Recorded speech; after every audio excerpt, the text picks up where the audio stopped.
Bilaman bu video hech qachon Hamdam Sobirovni Malohat qo'shig'i ko'rilganchalik ko'rilmaydi. Bunisi aniq. Semiz odam kim o'zi? Biz kimni semiz deb atolaymiz. Ortiqcha vazni bor bemorlarda qandli diabetga moyillik bo'ladi. Bu podkastga tayyorlanish jarayonida juda ham ko'p podkastlarni ko'rib chiqdim. Aynan shu mavzudagi mavzular takrorlanmasligiga harakat qilib boshqacharoq savollar tuzganman. Ya'ni men semizmanmi, semiz emasmanmi? Hozir misolda ko'rib olamiz. Nima qilishimga kalkulyatorga kirdim mana. Уже men semizman o'zi. Siz semizsiz. Sizda birinchi daraja boshlangan. Qaysi darajaga yetib kelganda biz operatsiya qilamiz yoki qaysi darajagacha o'zlari davolansa bo'ladi. Shug'ullanib ko'ring, sport bilan diyeta qilib ko'ring deyilmaydi. Foydasi yo'q chunki bu narsalarda. Shular operatsiya qilishmasa ham yashayapti-yu. Qo'pol qilib aytganda-da, Ilhom aka, xo'p, qilinmasa qayerga boriladi? Xavf. Ortiqcha vazni bor bemorlar keladi. Boshim og'riyapti, davleniyam oshyapti deydi. Bu ikkinchi faktor. Qorinni aylanasini o'lchamini o'lchab ham semiz yoki semiz emasligini aniqlab olsa bo'ladi. Qorinni ozgina chiqib qolsa yoki belida ozgina yog' to'plansa, darrov semizman deb keladi. Bu xirurgiya go'zallik saloni emas. Semizlik o'ldiradi degan gap meni qo'rqitmayapti. Yurakda o'zini qon bilan ta'minlaydigan qon tomirlaridan yetarli miqdorda qon kelmasa yoki trom tiqilib qolsa ham infarkt olib keladi. Ortiqcha vazni bor bemor o'zini olib qochadigan bo'lib qoladi. Bozorga borsa, razmeri to'g'ri kelmaydi. Bir mashinaga o'tirsa, yonidagini qisib qo'yaman deb xijolat bo'ladi. Shunaqa bemorlarda psixologik ko'p o'zgarishlar bo'ladi. Bemorlar bor, masalan, 6 oyda 50 kilo tashagan bemorlar borda. Wow. 6 oyda 50 kilo tashagan bemor bu degani bir qop unni ko'tarib yurganda. Kimdir meni kesyapti, yana qaytadan tikyapti va bu men uchun qo'rqinchli. Kam travmatik operatsiyalar hisoblanadi. Kam travmatik degani siz aytib o'tganda qorini katta ochilmaydi. Keyin shashliganmaydi, lekin siz bilan biz yegandaqa ikkita qirqma, ikkita lo'la orqasida bitta yana bir narsa yonmaydi. Oyiga 15 kilo tashlaydi. Shunaqa bemorlarimiz bor. Masalan, 2 oyda 30 kilo tashagan bemorlarimiz bor-da.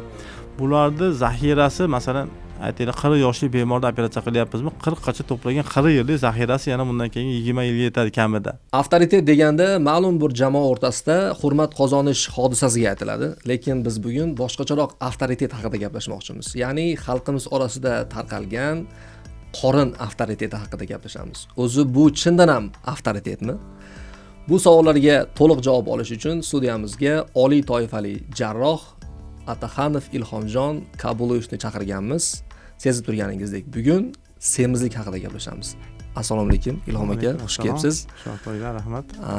Oxirgi paytlarda ijtimoiy tarmoqlarda semizlik va uni davolash to'g'risida juda ham mavzular ko'payib ketdi. Keling, bu shunaqangi podkast bo'lsinki, semizlik haqidagi barcha savollariga javob ololsin shu podkastni ko'rib. Xo'p, to'g'ridan-to'g'ri savolga o'tsam, qarshimisizsiz? Xo'p, Ilhom aka, birinchi savolimiz. Semiz odam kim o'zi? Biz kimni semiz deb atolaymiz? Tushunarli savolingiz. Avvalambor katta rahmat meni taklif qilganinglar uchun. Semizlik hozir bunday qilib aytganda, hozirgi jamiyatimizda, hozirgi zamonimizda bir haligi juda bir rivojlanib ketgan, bir haligi modadaqa bir gap bo'lib qoldi.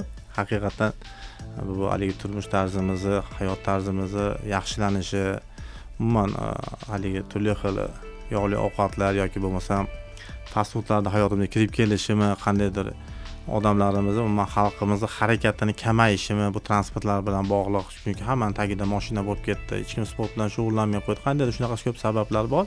Shuni hisobiga ortiqcha vazn kuchayib ketyapti. Qo'pol qilib aytganda, qulaylik bizga keltirib bergan bir natija desa ham bo'ladi. Qulayliklarda bu minus tomoni. Shunday. Kimi masalan semiz deyishimiz mumkin. Masalan, bizda index mass tela degan narsa bor. Bu bo'y vaznga nisbati. Aytaylik, bemorning bo'yi novcharoq, lekin vazni ham yuqori. Bu bemorlarda index mass tela bo'y bilan vaznga nisbati pastroq chiqadi. Qancha bo'yi past bo'lsa, qancha vazni katta bo'lsa, index mass tela oshaveradi. Shuning uchun bo'y vazn nisbati olingan. Bu narsa normada o'zi 25 gacha bo'lishi kerak. 25 gacha bo'lishi kerak. Bu 25 gacha chiqqanlarga me'yor, norma hisoblanadi. 25 dan yuqorisi 30 gacha bu ham semizlik deyilmaydi, ortiqcha vazn deyiladi. Masalan, sizda yoki menda ortiqcha vazn bor, 25 dan yuqori chiqadi, lekin bu semizlikka kirmaydi. Lekin bizni ogohlantirish kerak, ya'ni ortiqcha vazning bor. Semizlikdan o'tib ketmasligi uchun sport bilan shug'ullan, diyeta qil deb ogohlantiradi. 30 dan yuqorisi, o'zi 30 dan oshib ketsa, u semizlik boshlanadi. Ya'ni 30 dan oshig'i 35 gacha birinchi daraja, 35 dan yuqorisi 40 gacha ikkinchi daraja, 40 dan yuqorisi 3-daraja. Ya'ni shunaqa darajada semizliklar keladi. Masalan, indeks massa telasi 40 dan yuqori deyapti, 55, 60 dan ham yuqori, 70 dan ham yuqori bo'lib ketadi. Ularda morbidное ожирение deyiladi. Juda oxirgi daraja semizlik, ya'ni. Shu semizlik shunaqa darajalari bor. Xo'p, Ilhom aka, men bu podkastga tayyorlanish jarayonida juda ham ko'p podkastlarni ko'rib chiqdim. Aynan shu mavzudagi mavzular takrorlanmasligiga harakat qilib, boshqacharoq savollar tuzganman. Keling, shu savollardan bittasi, ya'ni semizlikni aniqlash usuli faqat shu tana vazni indeksiga bog'langan xolosmi? Ya'ni inson o'zi uyda mustaqil ravishda o'zini semiz yoki semiz emasligiga qanday qilib bir tashxis qo'ya olsa bo'ladi? Hozir buni so'rashimiz sababi juda ham ko'p insonlarimizda shu Instagramdagi qo'pol qilayotganda psevdo davolovchilarning hisobiga o'zini semizman degan aholi soni ko'payib boryapti kundan kunga. Shuning uchun bu qo'rquvlarga chek qo'yish uchun qanaqadir bir o'lchov qilsa bo'ladimi yoki faqat shu tana indeksi va tana vazni indeksi kifoya qiladimi? Yo'q, buni o'lchash uchun oddiy usul bu. Oddiy bitta telefondagi kalkulyator ham yetadi, oddiy kalkulyator ham yetadi yoki bo'lmasa shunaqa programmalar chiqqan, даже mana shu kalkulyatorlar ichida ham indeks massa telani hisoblab beradigan formulalar chiqqan. Eng oson varianti o'zimiz kalkulyator. Masalan, uy sharoitida hammaga qulay bo'lgan varianti. Bo'yni bo'linadi vaznni kvadratiga. Aytaylik, bo'yingiz 170, vazningiz 100 kilo. 100 ni bo'lasiz 170 ni kvadratiga. Shunda javob chiqadi. Xo'p, keling Ilhom aka, shuni amaliy qilib ketamiz. Ya'ni men semizmanmi, semiz emasmanmi, hozir misolda ko'rib olamiz. Masalan, kalkulyatorga kirdim. Kalkulyatorga kirasiz. Bu mana kuzatuvchilarimizga ham qulay bo'lishi uchun mana kalkulyatorga kirdingiz. Endi kiloingizni yozing. 94 kiloman. 94 kiloni bo'lasiz. Bo'laman. Bo'yingizni metrda, ya'ni 1.75 mi? 1.75 yozing. Yozdim. Yana bitta bo'ling. Yana bitta 1.75 ga. 1.75 ga. Shunda vaznni bo'yni kvadratiga bo'linmasiga tengda. Necha chiqdi? 30.69 chiqdi. 30.69. Bu 30.7. Ya'ni 30 dan yuqorisi bu уже semizlik birinchi darajasi degani. Ha, уже men semizman. Siz semizsiz. Sizda birinchi daraja boshlangan. Siz уже o'zi harakatingizni qilish kerak. Ya'ni shu indeks massa telani 30 dan pasaytirish kerak. Ha, tushunarli. Hozircha 30 dan pasaytirasiz, sport bilan shug'ullanasiz, dieta qilasiz, o'ziga qarab yurasiz, yog'li ovqatlardan, boshqa xamir ovqatlardan ehtiyot qilib turasiz.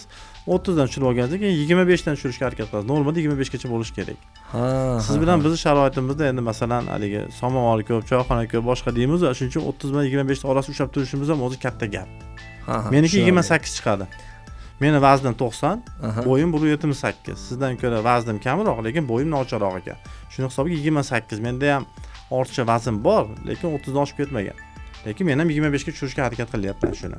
Tushunarli. Shunda Ilhom aka, buni minimum darajasi ham bormi? Qanaqadir juda ham past chiqib ketsa ham bu xavfmi? Xavf. Unda kaheksiya deyiladi. U 25 gacha emas, u 15 dan past chiqib ketsa, 20 dan past chiqib ketsa, o'sha u yog'i ham kerak emas. U yoq ortiqcha haligi men aytgan ozg'inlik ham bo'lmaydi. Demak qanaqadir muammo bor. 20-25 ta orasida normal hisoblanadi. 20 dan pastga tushib ketsa, o'sha bu kaheksiya deyiladi. Uni ham darajalari bor. Keyin pastga qarab ham darajasi ketadi. Kaheksiyaning darajasiga qarab turib, birinchi, ikkinchi daraja qilib, masalan, uni ham sabablari ko'p. Nimaga vazn qo'sha olmayapti yoki bo'lmasa qanaqadir yara kasalligi bormi, qanaqadir boshqa organizmda qanaqadir kasalligi bor. Shuni aniqlash kerak bo'ladi. Okey. Hurmatli semiz sheriklarim, o'zingizlar hisoblab oldinglar deb o'ylayman. Hozir kelinglar, bugundan boshlab sport bilan shug'ullanishni boshlaymiz. Ya'ni men boshlaganman. Ya'ni bu semizlik qanaqadir sizni haqoratlash emas, bu endi qo'pol qilayotganda bitta sifatimiz ekan endi bizga hozircha. Xo'p, Ilhom aka, semiz odamni aniqlab oldik. Endi bilishim bo'yicha siz 5000 dan ortiq operatsiyalarni amalga oshirgansiz va bularning ichida ko'plabi bariatrik operatsiyalar. Ya'ni tushuntirib berib o'tsak, bu oshqozonni aynan kesish operatsiyasi, kichraytirish operatsiyasi. Bugungi kunda eng trendga chiqqan operatsiyalardan bittasi. Xo'p, Ilhom aka, savol. Qaysi darajada sizga aloqaga chiqsin, ya'ni qaysi darajaga yetib kelganda biz operatsiya qilamiz yoki qaysi darajagacha o'zlari davolansa bo'ladi? Bo'ldi, savolingizni tushundim. Umuman hozir bir qator bariatrik operatsiyalar haqida gapirib bermoqchi edim. Bariatrik operatsiyalar bu xirurgiyaning yoshroq tarmog'i hisoblanadi. Bariatrik operatsiyani turlari ko'p. Ya'ni bariatrik operatsiya bu umumiy tushuncha. Buning ichiga kirib ketadi ortiqcha vaznlarda qilayotgan, hozir aytib o'tgandek, oshqozonni kichraytirish amaliyoti.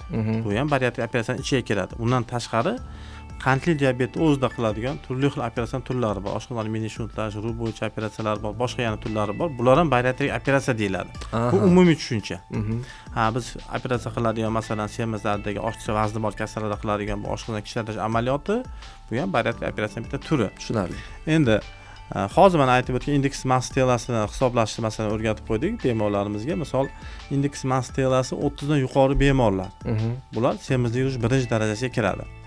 30 dan yuqori, lekin 35 ga yetmagan. Bu birinchi darajada semizligi bor kasallarga birinchi o'rinda endokrinologni tavsiyasi kerak. Ya'ni men ham hozir borishim kerak. Endokrinolog, diyetologni tavsiyasi kerak. Sababi ortiqcha vazni bor bemorlarda qandli diabetga moyillik bo'ladi. Ortiqcha vazni bor odam ozg'in odamga qaraganda 40 baravar sahrga chalinish, ya'ni qandli diabetga chalinish ehtimoli 40 baravar yuqori bo'ladi. Albatta endokrinologga borish kerak. Diyetologga borish kerak, indeks massadan pasaytirishga harakat qilish kerak. Yoki bo'lmasa sport bilan shug'ullanish kerak, dieta qilish kerak, boshqa fitnesslarga borsin, mayli sport hamma turi bilan shug'ullansa bo'laveradi. Suzishga borsin, shu bilan indeks massasini tushira olsa, operatsiyaga muhtojligi yo'q. Operatsiyaga ikkita ko'rsatma bor o'zi aslida. Absolyut ko'rsatma, nisbiy ko'rsatma. Xo'p, Ilhom aka, uzr, shu yerda bitta gapingizni bo'laman. Bitta narsa aniqlik kirib ketmoqchiman. Mana siz hozir aytyapsiz, endokrinologga borsin, boshqaga borsin va yoki deb turib sport bilan shug'ullanishi ham mumkin deyapsiz. Mentalitetni bitta o'zimni ham kamchiligim sifatida keling, mentalitetga anaqa qilmaylik, o'zimning kamchiligim. Hozir siz yoki sport bilan shug'ullanish mumkin degan joyizda, yo'q, vasi bor, yoki emas. Ekoni ham qilish kerak, ekoni ham qilish kerak. Vot mana shunga aniqlik kiritmoqchi edim men. Men hozir ko'nglim to'q bo'lib qoladiki, men уже endokrinologga bormayman siz aytganingizdan keyin. Men va deb ketdim yoki devorib tashlayman. Va albatta ekoni ham qilish kerak. Endokrinolog diyetologni maslahati kerak. Albatta sport bilan shug'ullanish kerak. Vot mana, endi masala hal bo'ldi, davom etamiz. Ular birinchi darajada. Tushundim. O'zi gapni yana ham boshqadan boshlashim kerak edi. Bu operatsiyaga, bariatrik operatsiyaga ortiqcha vazni bor bemorlarda kimni qilamiz? Ikkita ko'rsatma bor. Absolyutni ko'rsatma, absolyutni degan 100% qilish kerak. Majbur. U vali shug'ullanib ko'ring, sport bilan dieta qilib ko'ring deyilmaydi. Foydasi yo'q chunki bu narsalarda. Bu statistika bor. Bu statistikada o'zi isbotlangan narsa. Bemorni vaqtdan yutkazishi yoki moliyaviy tomondan yutkazishning hojati yo'q. U harakat qilib ko'raman deydi, 1 yil, 2 yil vaqt ketadi, umri ketadi yoki bo'lmasa men aytgan boshqa hozir aytib o'tamiz, uni ham boshqa asoratlar rivojlanib qoladi. Shuning uchun absolyutni ko'rsatma 100% operatsiya qilish kerak kimga? Uje indeks massa telasi 35 dan oshganlarga yoki semizlikning ikkinchi darajasi. Semizlikning ikkinchi darajasi bo'ldimi? Masalan, indeks massa telasi 36 yoki 37.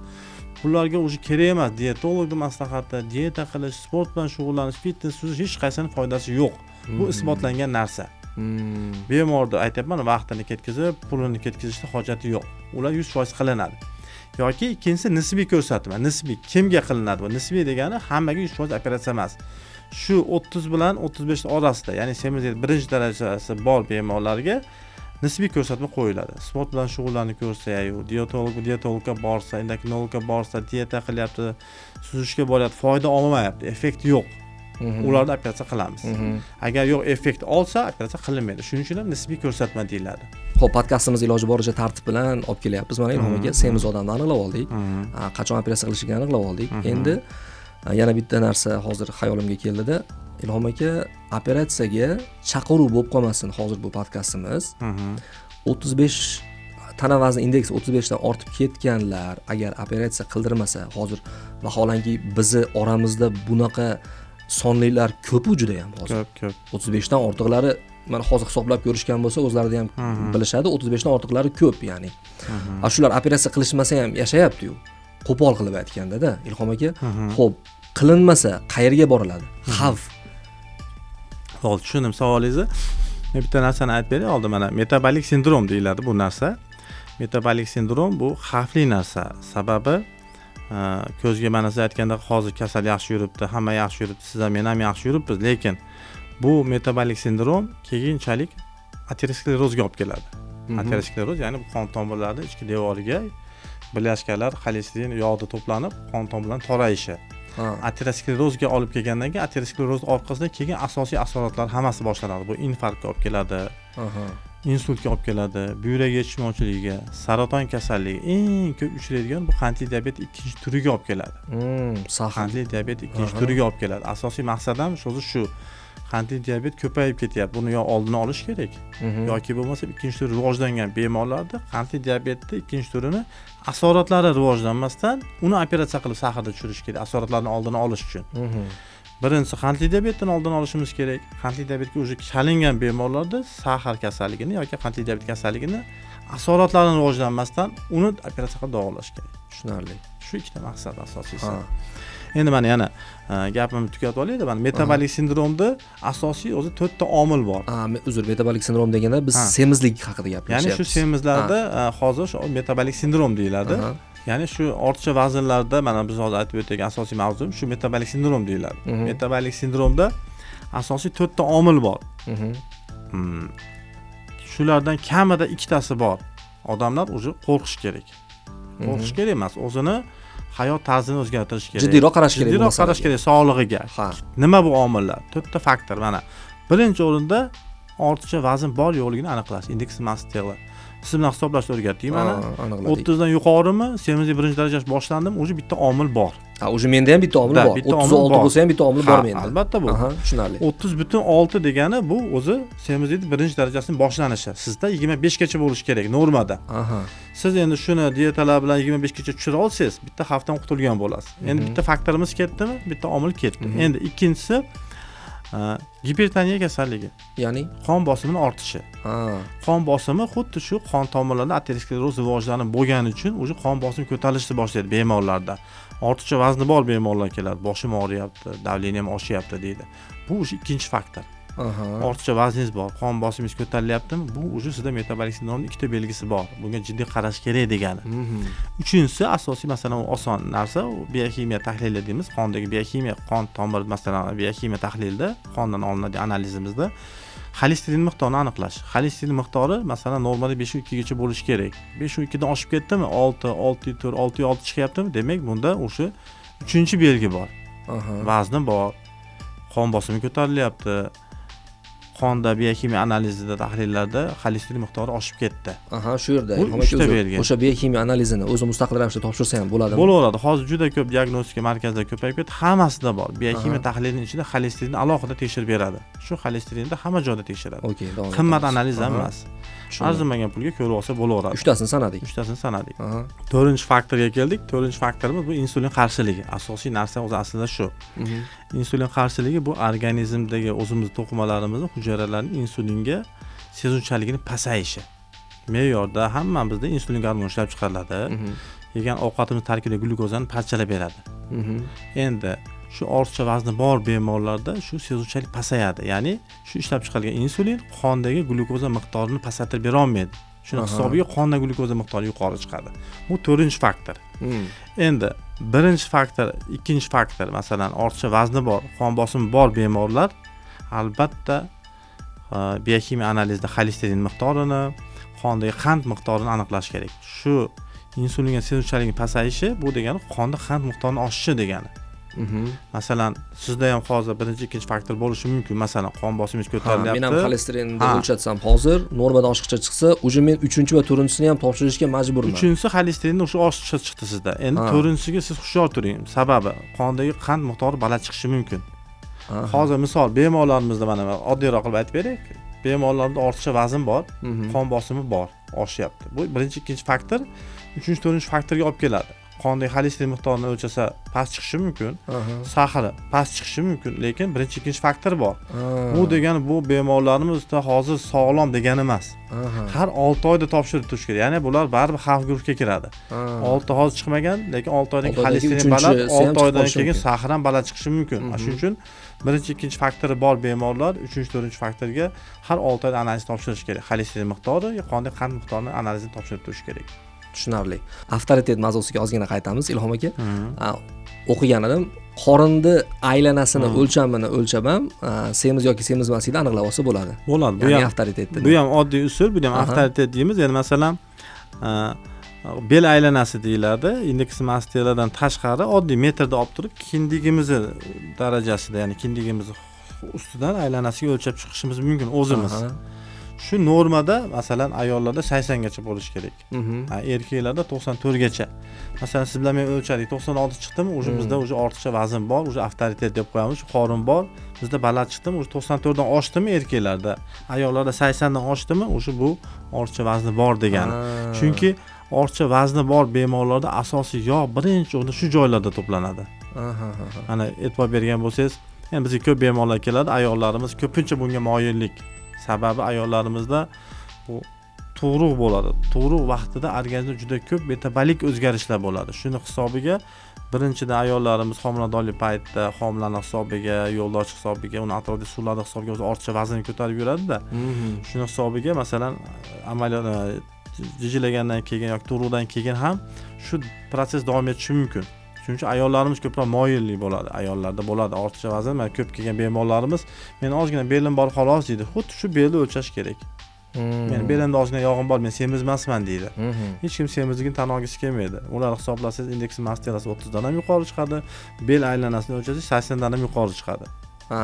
Katta ehtimol bilan haligi 4 ta belgini yana bittasi ham bo'lishi mumkin. Shu ham bitta belgisi bo'lishi mumkin. Xolesterin. Eng oddiy metodi shu bitta metr bilan o'lchab tursa ham bilsa bo'ladi. Belda aylanasini o'lchab ko'rsa, kindikda uruvinida, ya'ni kindikda nimasida ustidan o'lchasa, belning aylanasi ayollarda 80 dan yuqori, erkaklarda 94 dan yuqori bo'ldimi, o'sha bu ham bitta belgi ortiqcha vazni borligini. Tushunarli. Demak, ayollarimizda o'zi savolim bor edi, nimaga ko'proq ayollarda semizlikka moyillik bor degan savolim bor edi. Hozir javobini oldim. Asosan tug'ruq holati ko'p bunga narsa ta'sir bor. qiladi. Tug'ruq vaqtida, homiladorlik vaqtida qorin bo'shlig'ida qon bosimini ortishi, bu ichaklarda hammasi bachadan kattalashgan hisobiga yuqoriga ko'tarilishi, bu ayollarimizni yana bir haligi nima desak bo'ladi, ojiza deymiz yoki bo'lmasa shu farzandlarni nimaga haligi ona 3 marta onasiga borsa jannatga, 4-dan keyin dadasiga deydi. Qisqasi shunaqa, nimaga jannat onalar oyoq ostida, nimaga onalar, nimaga ota emas? Chunki onalarimiz juda katta xavf. Bu haligi eshitganmiz, mana tug'ish, bir o'limdan oldingi holat deymiz, bir o'lib tiriladi deydi, boshqa deydi. Bu 9 oy farzandlar rivojlantirib, buni 9 oy olib yurib, shu vaqtning o'zida ona o'zi bir qancha kasalliklarga o'zi moyil bo'lib qoladi. Birinchi o'rinda mana ortiqcha vazn, keyin o'ttosh kasalligi erkaklarga nisbatan ayollarda 5 barobar ko'proq uchraydi. O't haqida ham alohida gaplashamiz yana. Shunaqa kasalliklar borki, shu tug'ruqdan keyin kelib chiqadigan kasalliklar bor. Tanishim bor edi. Siz aynan sizga uchragan oshqozonni kichaytirish bo'yicha. Lekin siz qilmagansiz, rozi bo'lmagansiz shunga. Operatsiya qilmaganmiz. Operatsiya qilmagansiz. Bo'lishi mumkin, unaqa holat ko'p bo'ladi. Men o'yladim, o'zi meni hisob kitobim bo'yicha u semiz emas deb o'ylayapman. Lekin u o'zini semiz hisoblagan, lekin sizga borgan, siz rozi bo'lmagansiz. Shunaqa holatlar ham bo'lib turadimi? Bo'ladi, bunaqa holatlar ko'p bo'ladi. Ko'p bemorlarimiz keladi. Endi haqiqatan endi masalan ko'p ayollarimiz o'ziga qaraydi, ozgina semirib ketsa yoki qorni ozgina chiqib qolsa yoki belida ozgina yog' to'plansa, darrov semizman deb keladi. Bu bemorlar hammasida masalan hozirgi hisoblaganimizda indeks mast terasini hisoblaymiz. 30 dan pastmi 100% operatsiya qilinmaydi. 30 dan past. Ko'p murojaat qilgan bemorlarimizda shunaqa holat bo'ladi. Vaznini qarasangiz 73 kilo ham keldi, bir 53 kilolik ham keldi. Nima bezovta qilyapti? Desiz ortiqcha vaznim bor deydi-da. Hisoblab ko'rsangiz indeks mast terasi 25 bilan 30 orasida. 25 dan pastlari ham kelgan, qilmaganmiz. 25 dan 30 orasida ham qilmaymiz. Nimaga? Bu xirurgiya o'ziga yarasha asoratlari bor. Bu amaliyotda ham o'ziga yarasha asoratlari bor. Umuman xirurgiyada qon ketish, choklar yetishmovchilik degan asoratlar bor. Shuning uchun men ko'p bemorlarga aytaman, bu xirurgiya go'zallik saloni emas. Bemorlar keladi, yog'i chiqib ketib qoldi, misol kimgadir yoqmayapti, figurasini chiroyliroq qilmoqchi, shu maqsadda keladiganlar ko'p. Men shularni hammasini qaytaraman-da. Birinchidan operatsiyaga hozir aytib o'tganimizdek pokazaniyani to'g'ri qo'yish kerak. Aytaylik, bemorda ortiqcha vaznning hisobiga buni ham chegarasini bilib olishimiz kerak-da, kimni qilish kerak, kimni qilmaslik kerak. Bemorda ortiqcha vazni bor, aytaylik 30 dan yuqori yoki 35 dan yuqori. Bu bemorda aytaylik qon bosimi ko'tarilyapti. Mana metabolik sindromni hozir aytib o'tgan to'rtta faktorlari bor. Uni ham yana ham rivojlantirmaslik uchun ularni operatsiya qilish kerak. Operatsiyani ham kechiktirmaslik kerak. Lekin shunaqa insonlar bor, ularda qon bosimi ham yo'q, ortiqcha vazni ham yo'q, indeks mast terasi 30 dan past, xolesterin miqdori, sahar hammasi zo'r. Faqat ularda figurasi yoqmayapti. Asosan ayollar. Shu ayollar, asosan ayollar, shularga aytaman, bu go'zallik saloni emas. Bir asorat bo'lib qoladi. Sababi pokazaniya bo'yicha operatsiya qilmasangiz, ko'rsatma bo'yicha operatsiya qilmasangiz, bir asorat bo'lsa, bemor qon ketib qolsa yoki choy ketishmovchiligi bo'lsa yoki qayta operatsiya ehtimoli ham bor bunaqa bemorlarda asorat bo'lsa. Bunday qilib aytganda bemorni nogiron qilib qo'yishimiz mumkin. Shuning uchun operatsiyaga shoshilmaylik deyman. Vazni indeks massa telasi 30 dan pastlarga tegishli bu. Shuning uchun aytaman-da, bu ayollar hammasiga dietologga boring, endokrinologga boring, sport bilan shug'ullaning, dieta qiling, vazningiz o'zi ortiqcha vazningiz yo'q. Ozgina dieta qilsa, ozgina suzishga borsa, fitnessga borsa, shu beldagi yog'lar ham ketadi, ozgina vazn kamayadi, shu bilan o'zi aytgan figuraga ega bo'ladi. Semizlik o'ldiradi degan xulosamiz bor-a? Xo'p. Shaxsan men uchun juda ham umumiy gapda bu. Meni qo'rqitmayapti to'g'risi shu gap. Semizlik o'ldiradi degan gap meni qo'rqitmayapti. Keling meni qo'rqiting ozgina. Semizlik qanday o'ldiradi? Qanaqa qilib o'ldiradi meni semizlik? Semizlik minaga o'xshagan narsada. Xo'p. Bilmaysiz-ku mana yerda mina borligini. Semiz masalan ortiqcha vazni bor bemorda ham yoki insonda ham avvalo Xudo qancha umri borligini hech kim bilmaydi. Albatta. Masalan shu indeks massa telasi 30 dan yoki 35 dan ortiq aytib o'tgan hozirgi bemorlarda metabolik sindromda masalan 4 ta asosiy belgilarni sanab o'tdik-ku. Shu belgilar keyinchalik olib kelish bo'lgan asoratlar bor-da. Mana ortiqcha vazn hisobiga xolesterin yuqori qonda, qon bosimi bor bemorlar yoki sahri ham yuqori. Bu bemorlarda hammasida ateroskleroz rivojlanadi birinchi o'rinda. Ateroskleroz rivojlangandan keyin hozirgi aytib o'tgan asoratlar rivojlanadi, infarkt olib keladi. Ya'ni tomirlarda qon yurishi qiyinlashadi. Shuni hisobiga, yurakda o'zini qon bilan ta'minlaydigan qon tomirlaridan yetarli miqdorda qon kelmasa yoki tromb tiqilib qolsa ham infarkt olib keladi. Bu ham shu ortiqcha vazn hisobiga. Infarkt olib kelgan odamni o'rgani eshitgansiz, yuragi xuruj qilib qoldi deymiz. Ha, albatta. Внезапный смерть degan narsa bor. Внезапный degan birdaniga o'lim. Bu holat hozir umuman dunyoda birinchi o'rinda turibdi. Birdaniga o'lim holati. Soppa-sop yurib ketayotgan odam yiqilib o'lib qolyapti. Nimaga? Buni sabablaridan asosiysi bittasi shu infarktga olib keladi. Tushunarli. Infarktga olib kelayotgan narsa bu ortiqcha vazn bo'lib kelyapti-da, ya'ni. Yoki bo'lmasa insult. Bu degani miyaga kelayotgan qonda yetarlicha kelmasligi. Buni ham turlari ko'p. Ishemik insult deymiz, gemorragik insult deymiz. Bunga ham ikkoviga ham asosiy sabab ortiqcha vazn. Ortiqcha vazn bor, yillar davomida qon bosimi ko'tarilib yurdi. Tap-etib miyada bitta qon tomiri yorildi, gemorragik insult bo'ldi. Yoki bo'lmasa bitta qon tomirda ateroskleroz hisobiga yetarli miqdorda qaysi miyani qismiga qon yetib kelmadi, ishemik insult deyiladi. Shu bilan insultdan kasallik bitta tomoni ishlamay qoldi. Gemiparez yoki bo'lmasam bu markazda bosh miyadagi qaysi zonasiga qarab turib, nafas markazi va yurak markazi, shu joyda insultdan bemor o'lib qolishi ham mumkin.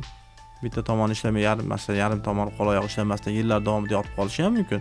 Lekin shu joyda o'zida joni uzilishi ham mumkin. Nafas markazi, yurak markazi yoki boshqa muhim markazlarga qon quyilishi hisobiga. Ha, tushunarli. Sodda qilib aytganda o'limga olib keladi, shunga aytgan. Tushunarli. Sodda qilib aytganda juda ko'p o'limga olib boradigan kasalliklar tomirda yuradigan qonga bog'liq va tomirdagi qonning yurishi uni yog' bilan qoplanganiga bog'liq. Vaznga bog'liq hammasi. Vot mana endi tushundim. Xo'p, Ilhom aka, keling endi natijalar haqida gaplashamiz. Qachondan beri bu operatsiyani boshlagansiz va nechta operatsiya o'tkazildi va natijalar, ya'ni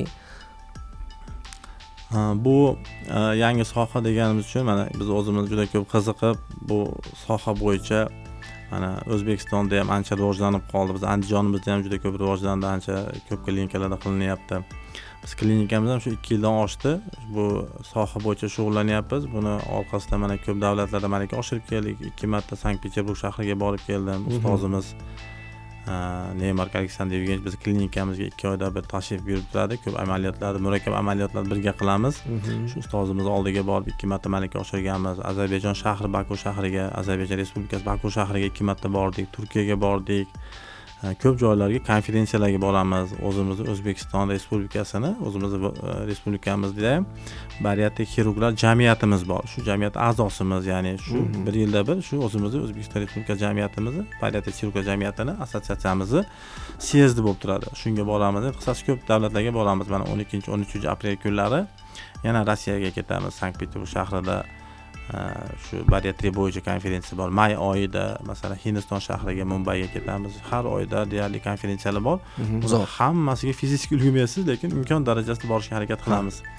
2 yilda bu yog'ida mana yuzlab o'sha bemorlarga operatsiya qildik. 100 ga yaqin bemorlarga natija haqiqatan juda natija zo'r.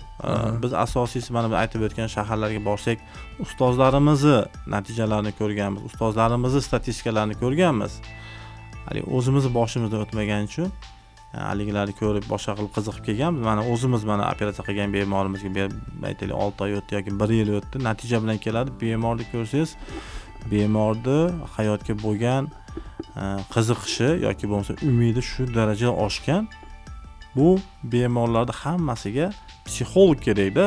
Ortiqcha vazni bor bemor o'zini olib qochadigan bo'lib qoladi. Bozorga borsa, razmeri to'g'ri kelmaydi. Bir mashinaga o'tirsa, yonidagini qisib qo'yaman deb xijolat bo'ladi. Shunaqa bemorlarda psixologik ko'p o'zgarishlar bo'ladi.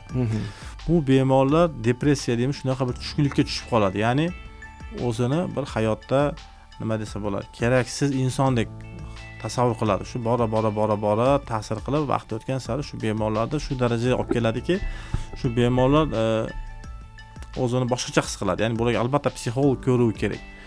Biz operatsiya qilgandan keyingi natijalarni ko'rsangiz, bemorlar yoshargan, oldin kiygan kiyimlar to'g'ri kelmay qo'ygan kiyimlar to'g'ri kelgan, kimdir 64 kiyardim, 58 ga tushdim deydi, keyin 52 ga tushdim deydi. Shunaqa haqiqatan bemorlarni ko'rsangiz, mana bemorlar bor, masalan 6 oyda 50 kilo tashagan bemorlar borda. Wow. 6 oyda 50 kilo tashagan bemor bu degani bir qop unni ko'tarib yurgan. Bir qop unni ko'tarib yurgan. 6 oydan keyin bemor kelyapti, juda zo'r natija. 50 kilo вообще bu qo'rqinchli inson degan normami? Ilhom aka? Norma bu, norma. Chunki 6 oyda 50 kilo vazn yo'qotishi mumkin. Bu bemorlar endi bu bemorning dastlabki vazniga qarab, masalan 160 kilolik bemor 50 kilo yo'qotsa, yana 110 kilo degan. Hozir 110 kilo. To'g'ri. O'zi 160 kilo bo'lgan. 110 kiloda ham o'zini nihoyatda zo'r his qilyapti, lekin u 110 dan yana tashlash kerak 70-80 gacha. Chunki endi 6 oy o'tdi, bu 1 yil, 1,5 yil oshib ketsa, mana uzoqda yuragilarda 2 yilgacha vazn tashlanadi. Bu bora sekinlashib boradi-da. Birinchi 6 oylikda zo'r natija bo'ladi. Keyin sekin-sekin kamayib boradi, lekin vazn yo'qotadi bunda ham. Natijalar nihoyatda zo'r. Qandli diabeti bor bemorlarimiz natijalari, masalan, qandli diabet belgilari umuman yo'qolib ketgan. Umuman qandli diabetni masalan dorilarini ichmaydi. Insulin olmaydi, dori ichmaydi. Qandli diabet belgilari asosiysi masalan yo'q. Ko'p chanqash, kechasi bilan hojatga 3-4 martadan chiqadigan bemorlar hojatga chiqmay qo'ygan. Ko'p bemorlarda oyoqlardagi og'riqlar, bog'lar, sohalarda og'riqlar kamaygan. Shunaqa bemorlar kelardi, kechasi bilan oyog'imni uqalatib chiqardim deydi. Operatsiyadan keyin 2 oy, 3 oydan keyin sahrlari, qonli qand miqdorlari me'yorga tushgandan keyin, normaga tushgandan keyin bemorlarda umuman sahr belgilari yo'q. Analiz topshirsa hammasini 5, 5.2, 6 gacha chiqadi, norma chiqaveradi, me'yor chiqaveradi, asosiy belgilar yo'q. Bu belgilar yo'q degani biz aytib o'tishimiz mumkin, qondagi umuman qandli diabetni asoratlarini oldini oldik. Tushunarli. Qandli diabetni asoratlari yomon. Shu asoratlarni oldini olib qoldik. Shu o'rnida aytib o'tish kerak, qandli diabetni ikkinchi turi haqida gaplashyapmiz. Albatta, qandli diabet ikkinchi turi yo'q, qandli diabet birinchi turi haqida gap ketmayapti, faqat ikkinchi turi. Tushunarli. Xo'p, Ilhom aka, shaxsan menda operatsiya deganda juda ham qo'rqinchli bir holat keladi ko'z oldimga va hozir ham shunaqa. Keling, meni shu operatsiyaga nima deydi? Rozi qildiring deymanmi? Operatsiya jarayoni qanday bo'lishligi haqida aytib bering. Shaxsan men hozir operatsiya deyapsiz, kimdir meni kesyapti, yana qaytadan tikyapti va bu men uchun qo'rqinchli. Hozir endi to'g'ri operatsiya deganda hammamiz cho'chiymiz, qo'rqamiz. Hozir shu darajada mana hamma soha rivojlangani kabi meditsina ham rivojlanyapti. Maloinvazivniy texnologiya deyiladi, ya'ni bu kam travmatik operatsiyalar hisoblanadi. Kam travmatik degani siz aytib o'tganda qorini katta ochilmaydi. 4 ta yoki 5 ta kichkina tirqishlar 0.5-1 santimetrlik kichkina teshiklar orqali amaliyot o'tkaziladi. Operatsiyadan keyin 2 soat, 3 soatda bemorlarni yurgizamiz, aktivlashtiramiz va yurishga ruxsat beramiz. Bemorlar bir kunda chiqib ketsa bo'lardi. Yo'q, bir kunda chiqib ketsa ham bo'ladi, lekin biz masalan operatsiyadan haqiqatda 2-3 soatdan keyin bemorni yurgizib, palataga o'zini oyog'i bilan yurgizib olib chiqamiz. Kasallarni aktivlashtiramiz. Zo'r. Oldingidaqa oshqozoniga zond qo'y yoki siliolik kateter qo'y, unaqa narsalar qilinmaydi.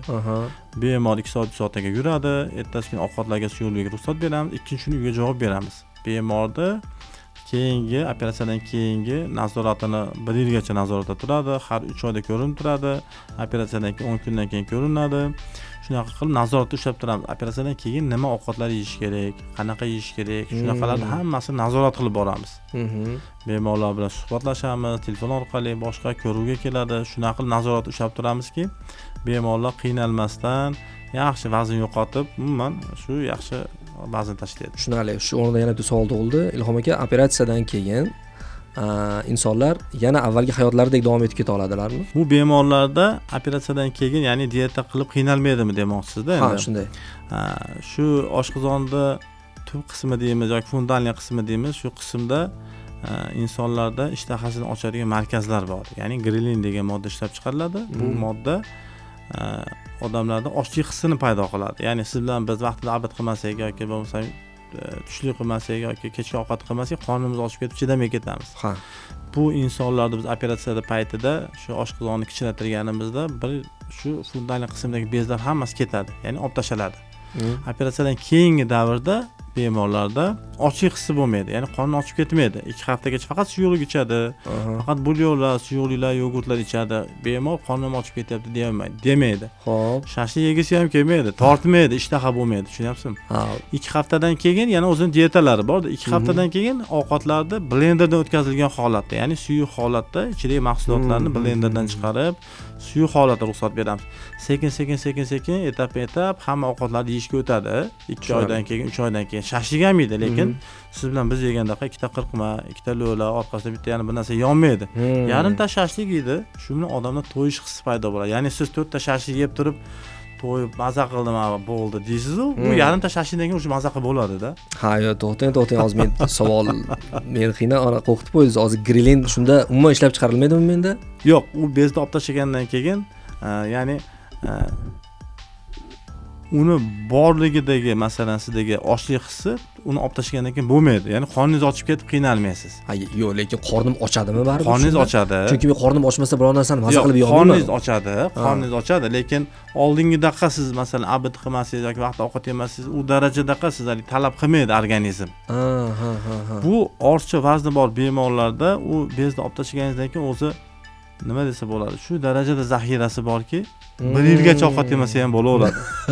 Haqiqatan masalan 160 kilolik bemor oyiga 15 kilo tashlaydi. Shunaqa bemorlarimiz bor, masalan 2 oyda 30 kilo tashlagan bemorlarimiz bor-da. Bularda zaxirasi masalan aytaylik 40 yoshli bemorda operatsiya qilyapmizmi, 40 gacha to'plagan 40 yillik zaxirasi yana bundan keyin 20 yilga yetadi kamida. Shuning uchun operatsiyadan keyin dietaga qiynalishmaydi, ozgina ovqatga qorni to'yadi. Bu ozish qanaqa qilib ozadi? Masalan, siz bilan biz hozir 4000 kaloriya ovqat yeyapmiz, 2000 ni ishlatyapmiz. 2000 ga qolyapti organizmda. Ya'ni ishlatmayapmiz. Ya'ni sport bilan shug'ullanmayapmiz, boshqa kam harakat qilyapmiz. Bo'lib ham hozirgi zamonda mana bir qadam joyga mashinada boramiz, ovqatlar juda kuchayib ketgan, yog'li ovqat, fast foodlar, kam harakatlik, shunaqa narsalar hisobiga siz endi 4000 kaloriyali yegan ovqatingizni hammasini ishlatmayapsiz. 2000 ni ishlatyapsiz. 2000 organizm nima qilyapti? Zaxira ko'rinishida biz aytgan belda, boshqa joylarda yog' ko'rinishida to'playapti. Ha, shunday. Shuni biz operatsiyani mohiyati shuni teskarisiga aylantiramiz. Oshqozonni kichraytirib qo'yamiz. Bemorlarimiz endi 500 kaloriyali ovqat yeydi masalan. Lekin ishlatyapti 2000 kaloriya yoki 2500 kaloriyali harakat qilyapti. Qolgan kaloriyani nima qilyapti organizm? Eski to'plagan yog'larini qaytadan ishlatadi. Shuni hisobiga sekin-sekin yillar davomida to'plangan yog'lar yo'qoladi. Ortiqcha vazndan qutuladi. Xo'p, shuni eslatib o'tish kerakki, bu sohaga oid har qanday savollaringizni kommentariyada yozib qoldirishingiz mumkin. Biz iloji boricha hammasiga javob berishga harakat qilamiz Ilhom akam bilan. Xo'p, Ilhom aka, shu kabi bemorlar sizga murojaat qilsa bo'ladi shunda? Albatta, biz mana 2 yildan oshdi, 2 yildan buyon Sog'lom avlod klinikamizda shu bariatrik yo'nalish bo'yicha amaliyotlarni yo'lga qo'yganmiz. Bu amaliyotlar uchun albatta o'ziga kerakli bo'lgan apparaturalarni hammasini biz chetdan sotib olganmiz. Ya'ni Germaniyadan Karlsruhe firmasining masalan apparatskop stoykalari, Amerikan Liga shu apparatlari alohida shu ortiqcha vazni bor bemorlar uchun operatsion stollar sotib olingan. Ya'ni bu har doimga masalan biz ishlatadigan operatsion stollarimiz masalan 160 yoki 170 kiloni ko'tarishi mumkin. Lekin bizni bu aytib o'tgan bemorlarimiz masalan bundan yuqori bemorlar ham ko'pda. 180 kilo yoki 200 kilo uni operatsion stol ko'tarmaydi. Operatsion stolda bo'lib ham biz boshini ko'taramiz, bu yoqqa yonboshlatamiz, bu yoqqa yonbosh. Shuning uchun alohida maxsus apparatlar sotib olingan. Shuning uchun bu toifadagi bemorlar, ortiqcha vazni bor yoki qandli diabet ikkinchi turi bilan aziyat chekayotgan bemorlar hech ikkilanmasdan bizning sog'lom avlod klinikamizga murojaat qilishlari mumkin. Barcha tekshiruvlarni o'tkazib, kerakli yordam ko'rsatamiz. Bizni sohamiz baribir 2 yildan beri qilayotgan bo'lsa ham shunaqa sohalar bor, shunaqa bemorlar bor, murakkab bemorlar. Aytaylik, qanaqa yuragidan operatsiya bo'lgan yoki bo'lmasam revizion bariatrik xirurgiya degan narsa bor. Oldin 2 yil oldin operatsiya bo'lgan yoki bo'lmasa shunaqa bemorlar bor. Aytaylik, yetarli darajada vazn yo'qotmagan yoki bo'lmasa ortishi keyinchalik yana qo'shimcha vazn olgan bemorlar ham bo'lyapti. Chunki bu soha rivojlangan sari keyingi etap, ya'ni revizion xirurgiya ham rivojlanyapti. 2 yil oldin oshiqdan kichraytirgan, yetarli darajada vazn tashagan, lekin yana vazn qo'shishni boshlagan. Shunaqa murakkab bemorlarga, qayta operatsiya bo'ladigan bemorlarga, boshqaga biz men hozir aytib o'tgandek ustozimiz Rossiya Federatsiyasidan tashrif buyuradi 2 oyda bir. Bunaqa bemorlar, murakkab bemorlarni albatta ustozimiz Aleksandr Yurgeniy bilan birgalikda yana amaliyotlar o'tkazamiz. Rahmat katta. Ilhom aka, bu bo'yicha hali juda ham uzoq davom ettirishimiz mumkin suhbatimizni, lekin vaqtimiz chegaralangan. Menimcha asosiy savollarga javob berib o'tdik deb o'ylayman. Hurmatli obunachilar, agar aytganimizdek qanaqadir savollar sizni qiziqtirgan bo'lsa, albatta kommentariyada yozing. Bilaman, bu video hech qachon Hamdam Sobirovning Malohat qo'shig'i ko'rilganchalik ko'rilmaydi. Bunisi aniq. Shuning uchun ham hammamizda hozir avtoritet bor, ya'ni avtoritet borlarga bu videoni jo'natib qo'ying, bizni qo'llab-quvvatlang. To'g'risi juda ham yomon ko'raman bu gaplarni aytishda, lekin majburman, chunki YouTube algoritmi shunga asoslanib ishlaydi. Iltimos sizdan, ya'ni foydali ma'lumotlar berilgan bo'lsa, like bosing, kommentariya yozing, yaqinlaringizga ulashib qo'ying. Xudo xolasa keyingi sonlarda albatta yana ko'rishamiz.